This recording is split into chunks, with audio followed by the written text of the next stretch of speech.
NPS या API pension योजनाओं को लेकर कई बार कुछ न कुछ दिक्कतें आ ही जाती हैं ना, पर घबराने की कोई बात नहीं है। आज हम यही जानने वाले हैं कि इन समस्याओं को सुलझाने का सही और ऑफिशियल तरीका आखिर है क्या। चलिए इस पूरी प्रक्रिया को स्टेप बाय स्टेप समझते हैं। कभी पेंशन क्लेम में देरी हो जाती है तो कभी किसी ट्रांजैक्शन में गड़बड़ी, और ये चीज़ें वाकई में काफ़ी परेशान कर देती हैं। लेकिन शायद ये जानकर अच्छा लगे कि इन सबसे निपटने के लिए एक बाकायदा ऑफिशियल सिस्टम बनाया गया है। तो ये ऑफिशियल रास्ता आखिर है क्या? चलिए सबसे पहले उस अथॉरिटी के बारे में जानते हैं जो ये सब देखती है। ये है पीएफआरडीए, यानी pension fund regulatory and development authority. आसान भाषा में कहें तो ये भारत सरकार की वो संस्था है जिसका काम ही है पेंशन फंड्स पर नजर रखना और सब्सक्राइबर्स के हितों की रक्षा करना। और हाँ, ये जो शिकायत सुलझाने का पूरा मैकेनिज्म है वो इसी ने तैयार किया है। और इस पूरे प्रोसेस की सबसे जरूरी बात पता है क्या है? शिकायत दर्ज कराने का कोई खर्चा नहीं है।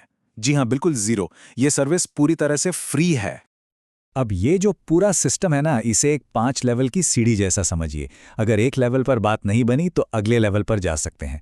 मतलब हर शिकायत के लिए एस्केलेशन का एक साफ रास्ता बना हुआ है, स्टेप 1 से लेकर स्टेप 5 तक। ठीक है, तो इस सीढ़ी के पहले पायदान से शुरू करते हैं। ज्यादातर लोगों के लिए समस्या को सुलझाने की शुरुआत यहीं से होती है।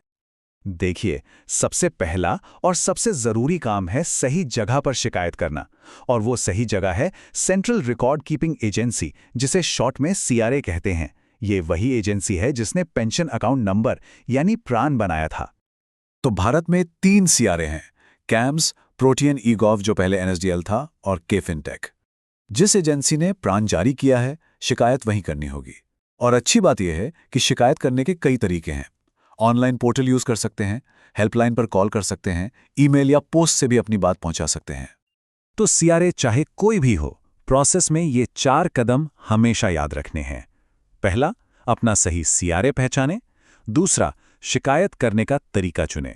तीसरा, अपनी शिकायत पूरी डिटेल्स के साथ फाइल करें।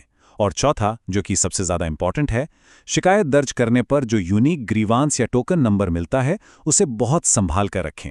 आगे सारा काम इसी नंबर से होगा। तो मान लीजिए लेवल 1 पर समस्या सॉल्व नहीं हुई, अब क्या? यहीं पर वो सीढ़ी वाला सिस्टम काम आता है जिसके बारे में हमने बात की थी। यहाँ एक नंबर है जो बहुत जरूरी है, और वो है 30 वर्किंग डेज। अगर शिकायत दर्ज करने के 30 वर्किंग डेज के अंदर भी कोई समाधान नहीं मिलता है तो इसका मतलब है कि अब अगले लेवल पर जाने का समय आ गया है। तो 30 दिन बाद शिकायत को लेवल 2 पर ले जा सकते हैं, जो है एनपीएस ट्रस्ट के पास। इसके लिए बस अपना पुराना टोकन नंबर ही इस्तेमाल करना है।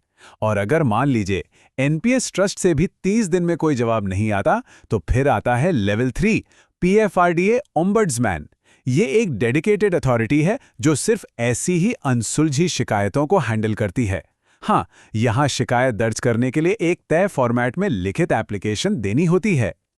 अब कुछ मामलों में इशू इतना पेचीदा होता है कि यहां तक भी नहीं सुलझता, लेकिन सिस्टम में इसके लिए भी प्रोविजन है। अपील के लिए 2 फाइनल टियर्स भी मौजूद हैं। लेवल 4 पर अगर ओम्बड्समैन के फैसले से संतुष्ट नहीं हैं तो सीधे पीएफआरडीए में अपील फाइल कर सकते हैं। और सबसे आखिर में है लेवल 5, है सिक्योरिटीज अपीलेट ट्रिब्यूनल। यह फाइनल अथॉरिटी है जहां पीएफआरडीए के फैसले के खिलाफ भी अर्जी दी जा सकती है। मतलब ये पूरा सिस्टम यह सुनिश्चित करता है कि सुनवाई का मौका हमेशा बना रहे। तो ठीक है, हमने सारी सीढ़ियां देख लीं। अब इन सब को मिलाकर एक फटाफट एक्शन प्लान बना लेते हैं। यह देखिए, ये पीएफआरडीए के रेगुलेशंस की ऑफिशियल लाइन है। इसका सीधा सा मतलब है प्रोसेस को फॉलो करना और धैर्य रखना बहुत जरूरी है। अगले लेवल पर तभी जाना है जब पिछले लेवल पर 30 दिन पूरे हो जाएं या कोई फाइनल ऑर्डर आ जाए। तो सक्सेसफुल रेजोल्यूशन के लिए कुछ की टेकअवेज क्या हैं? सबसे पहले, अपना यूनिक टोकन नंबर कभी ना भूलें। दूसरा, सारे फॉर्म्स और बातचीत की कॉपीज अपने पास रखें। तीसरा, एस्केलेट करने से पहले पूरे 30 वर्किंग डेज इंतजार करें। और हाँ, सबसे तेज तरीका है ऑनलाइन पोर्टल्स का इस्तेमाल करना। और जब भी एस्केलेट करें तो अपनी पिछली शिकायत की डिटेल्स जरूर अटैच करें।